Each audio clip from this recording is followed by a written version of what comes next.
Is the TVA the real villain of Loki?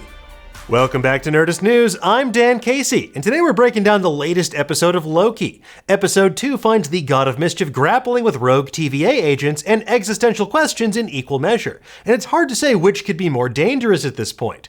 We're going to break it all down for you though in just a moment, including what it could mean for the rest of the series. In order to do so, we have to spoil what happens. So if you haven't seen the latest episode of Loki yet and you're worried about that sort of thing, leave now before it's too late. Look, why don't we just get this to go? How about that? It packs right up. Let's just get it to go when we get up and we get out of here. How about that? Okay, let's get into it, shall we? The title of Loki Episode 2, Breaking Brad, is an obvious riff on AMC's Breaking Bad. Here, though, it refers to the exploits of the Hunter formerly known as X5. It's Bradley. After General Dox raided the armory as part of her plot to bomb the sacred timeline under the cover of hunting Sylvie, X5 went off on a side quest. This former lapdog fell into the lap of luxury in London circa 1977. Hunter X5, It's Brad began a new life on the sacred timeline as a bona fide movie star. Faced with the revelation that his life was a lie and he had a real life out there somewhere, Brad chose to take his destiny in his own hands, one red carpet at a time. Making movies. Brad's latest picture, Zaniac, is facing some stiff competition at the box office. In addition to a poster for Herbie Rides Again is a poster for Sarouche Keputra starring the great Kingo. We previously saw this poster in Kingo's plane back in the Eternals. There's another Marvel deep cut here too, a movie poster for the Phone Ranger. He's a character that Doctor Strange and the Multiverse of Madness writer Michael Waldron told Nerdist nearly made it into that movie and nearly met a brutal end. Now as for Zaniac, he's straight out of Thor 3:19. Tell me about Zaniac. In the comics, the Zaniac was a horror movie monster played by an actor named Brad Wolfe, until he was caught in a nuclear explosion, which drove Wolfe to act out as the monster itself. Here though, he's just kind of an ass, especially when his back is up against the wall. But Breaking Brad is also about Loki and Mobius attempting to break Brad's will in the interrogation chamber back at the TVA. Brad may not want to be typecast as an actor, but he's certainly boxed in by the episode's end. Inside the interrogation room, Brad raises some of the episode's many deeply uncomfortable questions. Chief among them, is Loki really the root of everyone's problems? Is Loki's glorious purpose to just bring pain and suffering wherever he goes? When Loki tries to reason with Brad explaining there are lives at stake, Brad scoffs. He says, "You're just trying to make up for all the terrible, awful shit you've done in your life, you pathetic little man." And he's not wrong. Loki is trying to finally do some good after hurting so many people in his ego-driven quest for self-actualization. And it's fitting that Loki's been recast as an anti-hero because Brad basically quotes Taylor Swift in his dressing down of the God of Mischief. It's you. You're the problem. It's you. You're the problem. Every time we've ever found a you, the problem is you think you're special, but you're not. Brad really twists the knife by telling Loki that even if he dresses like a TVA agent or tries to convince himself that he can be better, he's just going to wind up making everything worse. You're a villain. You're good at it. Do that. In a word, it's brutal. But Asgardians have thick skin, unlike certain Mobiuses I could name, because when Brad turns his acid tongue on Mobius, he doesn't hold back. One of the core questions behind Loki this season is what happens when you suddenly give everyone free will and no direction. Will humanity make good choices and rise to the occasion? Will they descend into utter chaos as the universe slides into entropy? Or do some people actually crave subjugation like Loki insisted in his villainous speech in Dusseldorf way back in the Avengers? It's the unspoken truth of humanity that you crave subjugation.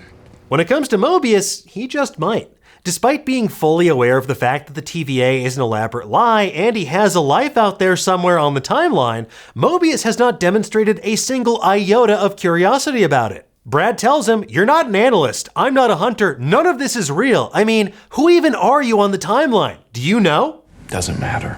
Or maybe Mobius just doesn't want to reckon with the fact that he's most likely a jet ski salesman in real life. He probably works at that personal watercraft store we saw in the trailers. You know, the funny thing about jet skis, everyone thinks that it's a personal watercraft. I don't care. Brad's assertion that Mobius is nothing until he has the courage to examine the truth flips a switch inside of him.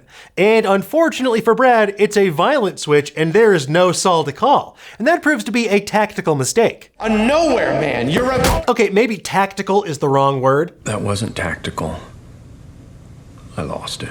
Mobius's response is understandable in a sense. There's an impotent rage at work here. He's a man who spent a minimum of 400 years existing for one single purpose: to preserve the sacred timeline. Finding out that not only is your life's work a lie, but your whole identity is an elaborate construct is a horrifying revelation. While Brad chose flight, Mobius chose fight, and the only thing that can take the edge off is some key lime pie. How about a slice of pie? Key lime. Now, this also leads to a moment of long overdue self-reflection from Loki. He identifies the root of his villainous behavior in the Avengers as something born from rage, a deep-seated anger at his father and brother, and a feeling like he was out of control. Let me say something. Wasn't tactical. While Loki may not agree with Brad deep down, he also knows when to apply a little pressure, and that pressure comes from Loki compressing the magical murder box in which this would-be actor is trapped. Okay! And this finally lets them track down Sylvie, which in turn raises even more existential questions. As Michael Walsh noted in his article on Nerdist, this episode asks some interesting questions about how time and time travel work inside the TVA. Season 1 did a great job at establishing that the TVA exists outside of time and space as we know it. You know, time passes differently here in the TVA. But so far, this season has highlighted a major time discrepancy between time inside the TVA and back on the sacred timeline. For example, Mobius has theoretically been in the TVA for centuries, or however time actually works there. It's unclear. We don't even know how long Loki's been outside of time and space either. He speaks with such a clear-eyed self-awareness about the Battle of New York, and it sounds like it happened for him over a decade ago like it did for us in real life. For this version of Loki, though, it's only been like, 2 weeks? Meanwhile, we see that Sylvie was able to establish a comfortable life and routine for herself at the McDonald's in Broxton, Oklahoma, circa 1982. That's long enough for her to settle into a routine where she was clearly part of the community for an entire McMinute. More unsettling, though, is X5's evolution into Brad Wolfe, a movie star with a considerable body of work. Based on how much longer Brad's hair is and the fact that he's made multiple motion pictures, it feels like he's been gone for a long, long time. And the implications of this time discrepancy are scary. It's not scary, it's elevated thriller, all right? Someone could theoretically leave the TVA, live an entire life on a branch for years and years, and then return to the TVA mere moments after they originally left. What kind of damage could someone do to the sacred timeline if they could do what they wanted for decades on end before the TVA even knew they were gone? I need to catch you guys up. But Sylvie's the last person who's concerned with the sacred timeline or what the TVA thinks. In fact, the newfound sense of freedom that she feels from no longer being chased across the universe by Renslayer and her jackbooted thugs makes her happier than any meal ever could. Sylvie's decision to murder He Who Remains and stop the TVA from actively pruning the sacred timeline raises the show's toughest moral quandary yet, the darkest question of all. Would you prune a timeline to prevent a multiversal war between a legion of murderous tyrants at the cost of billions of lives? It's an impossible choice, because no matter what you do, there will be blood on your hands. Dox and her loyalists managed to wipe out 30% of all branch timelines that erupted from the sacred timeline.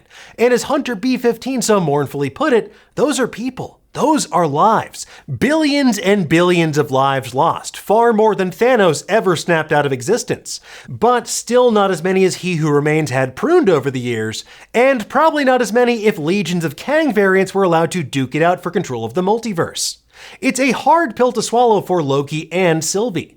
As Loki says in episode 1, we got to the man at the end of time and he made sense. Loki understands the cruel logic behind He Who Remains, using an army of fascistic time cops to prevent dozens of other would-be temporal dictators from plunging the entire multiverse into war at the expense of free will. But Sylvie doesn't believe in that kind of determinism and wanton slaughter in the name of preserving order. When Loki tries to explain that he saw her in the TVA's future so it's destined to happen, she rejects the premise outright. Because that sounds a lot like the future's already been written. And we both know that it hasn't, not anymore. I made sure of that. He Who Remains' twisted logic feels even thinner by the episode's end. The TVA is left to reckon with their failure to stop General Dox and the countless dead left in her wake. So it's no wonder that Sylvie takes them to task over it. Sylvie. Is this the best you lot can do?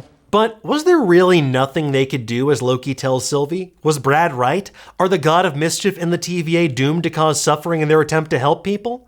Well, in the TVA's current form, perhaps. Sylvie is correct. It's a rotten, broken institution still reeling from the revelation that its guiding principles were a total lie. The TVA can and should be reformed to act as temporal safeguards for the multiverse itself rather than just the sacred timeline. But that change will take time, and as we learned in episode 1, time is the one thing they don't have. You've got about 5 minutes. They do have pie, though. How about a slice of pie? Key lime. Okay, great. Anyway, folks, there you have it. That's everything you need to know about Loki Episode 2. But in the meantime, if you want to know more about Loki's true glorious purpose in the MCU and why he's basically just Mr. Brightside, make sure you check out our recent Explainiac episode. Or if you want a deeper look into the unspeakable horrors of time slipping, check out our breakdown of Loki Episode 1. For now, though, tell us, did you spot anything that we missed? What did you think of this episode? It's really good. It is. Let us know in the comments below, and for the latest and greatest in the world of pop culture, make sure you stay tuned to Nerdist.com.